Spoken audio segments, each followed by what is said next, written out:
Hi, welcome to Chapter 9. Today is about industry realities. The theme is understanding the real mechanics of Hollywood, the business and opportunity. One of the greatest mistakes artists make is believing that the industry is built on fairness. It is not.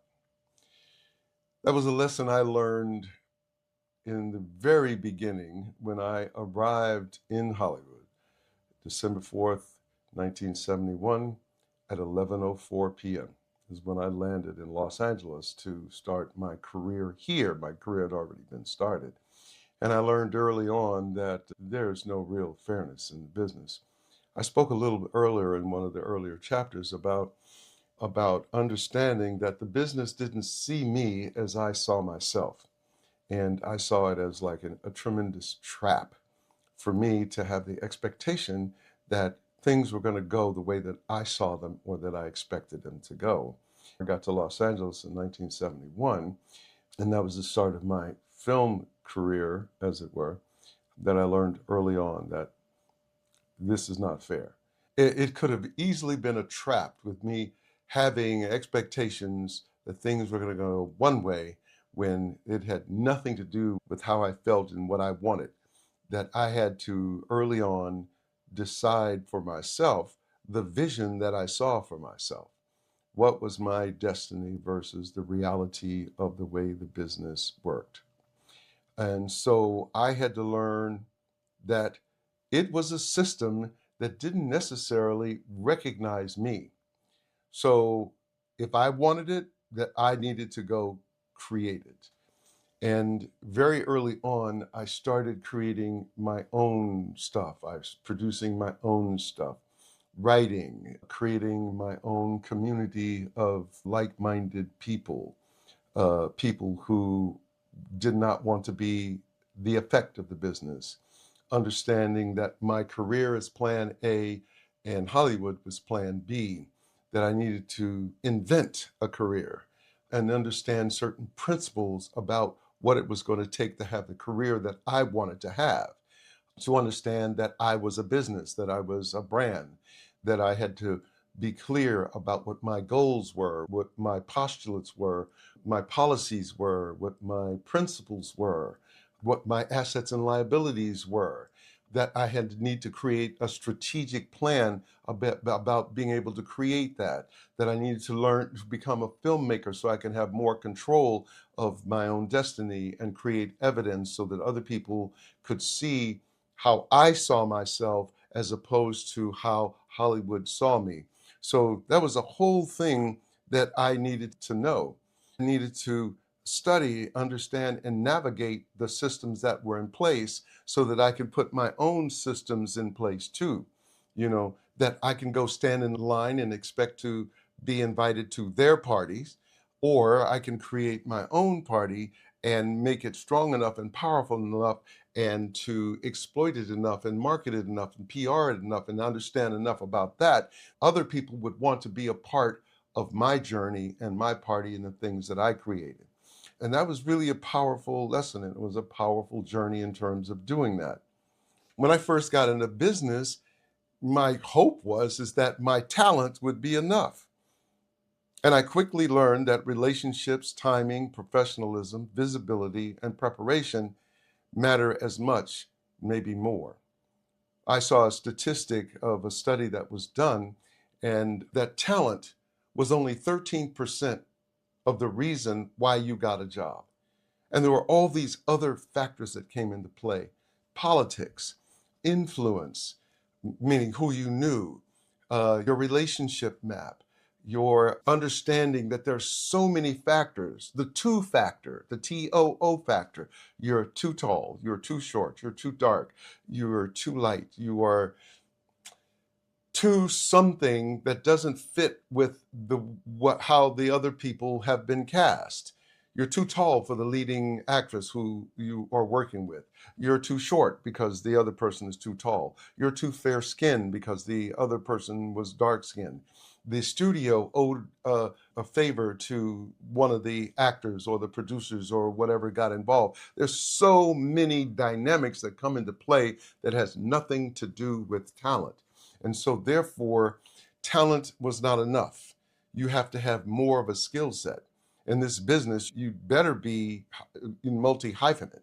So, you must be a good actor. You must be good at the art of acting and the science of acting.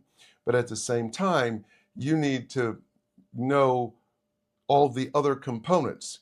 I created something, the prisms, the two prism system. Prism number one is understanding that passion, application, and strategy are the three components. So that when your energy passes through this prism, that it breaks your light up into various waves, and it's like a rainbow, the blue, the red, the green, the yellow. Your energy is broken up to that. Your passion, your humor, your charm, your irony, your sense of danger, your sexuality, your give, all of these things are broken up so that they become very apparent and they expand your ability to play parts. You become a better lover, a better fighter, you become stronger, you become thinner, you become you understand how your hair needs to be done because you're putting yourself on film. And so you know what you look like and you know how you best represent yourself so that your agents will then know how to represent you in your best light, not just because a role comes along. And so it's all this preparation that needs to take place. The second prism is politics, personality, and craft. Who do you know in terms of relationships to be able to get you in the door? So you got to set these relationships up. You got to be able to have a relationship map. That means you have to know people and you have to fertilize that map. There's four different levels of contacts. 4, 3, 2, 1, 0, actually five. 4 being people who you can go to dinner with. 3 being people that you know pretty well and that will return your phone call. 2 is people you know pretty well. 1 is people you know. 0 is people you want to know.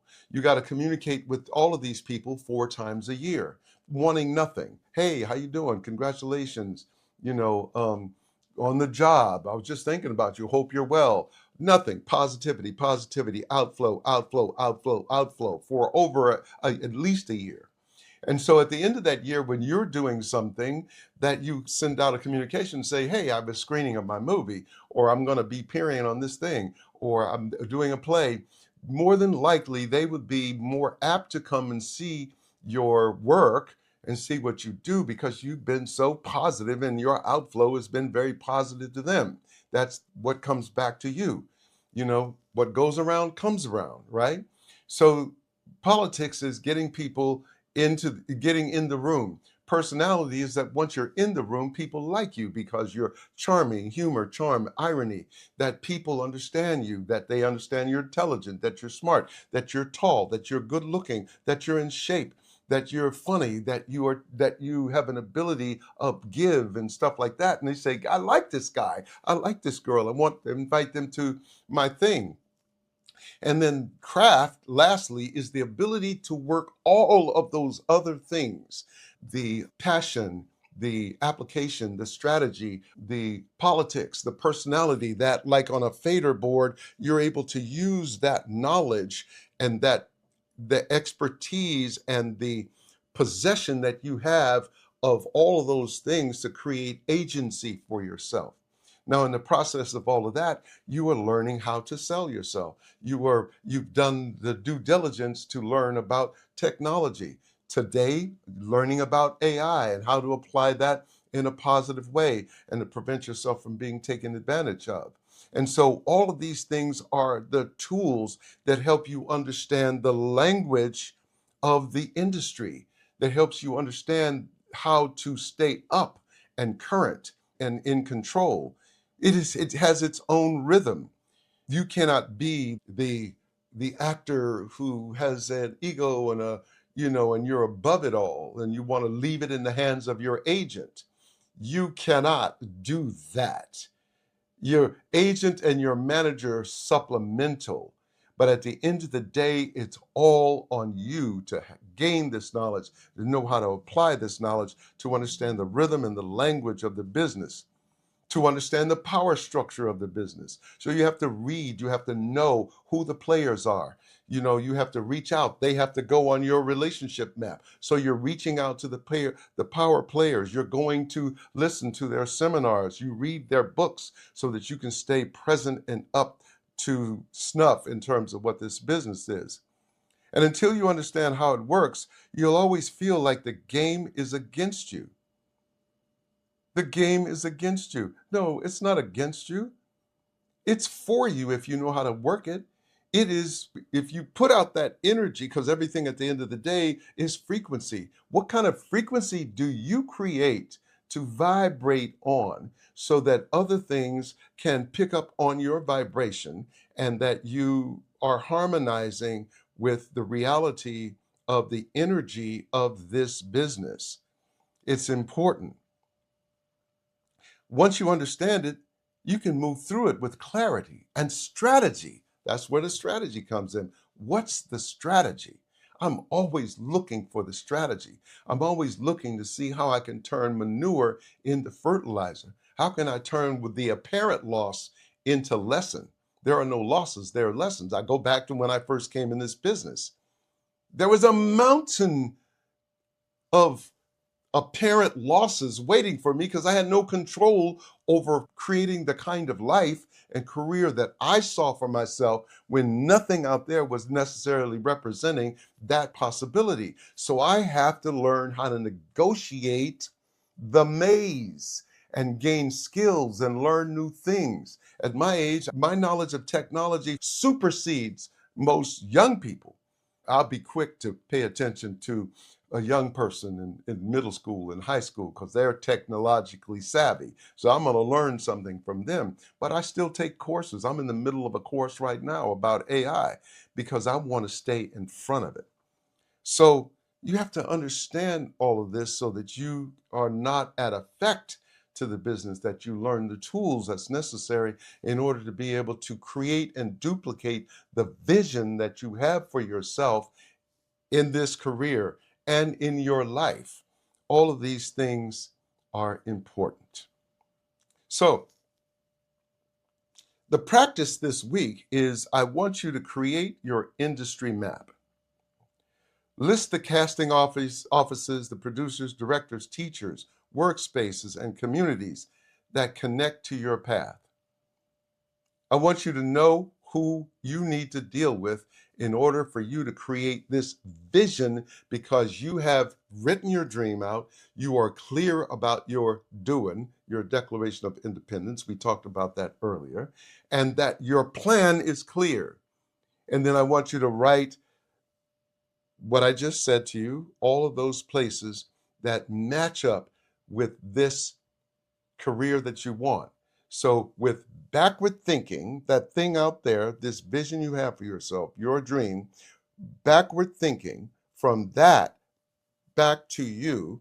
And this is where casting offices, producers, directors, teachers, workspaces, communities connect to your dream. And then you can check those boxes off as you move towards your goal. Do that. And understand that knowledge is power, and power creates opportunity. I said a lot. That was almost like speed teaching. But this is what the beauty of recording. So you can always go back and make notes or transcribe it and make it work for you. All right? Let me see if there's anything else I need to say. Is the call to action? Yes, so your call to action is share one insight from your industry map. And with that, that's it, and that's all.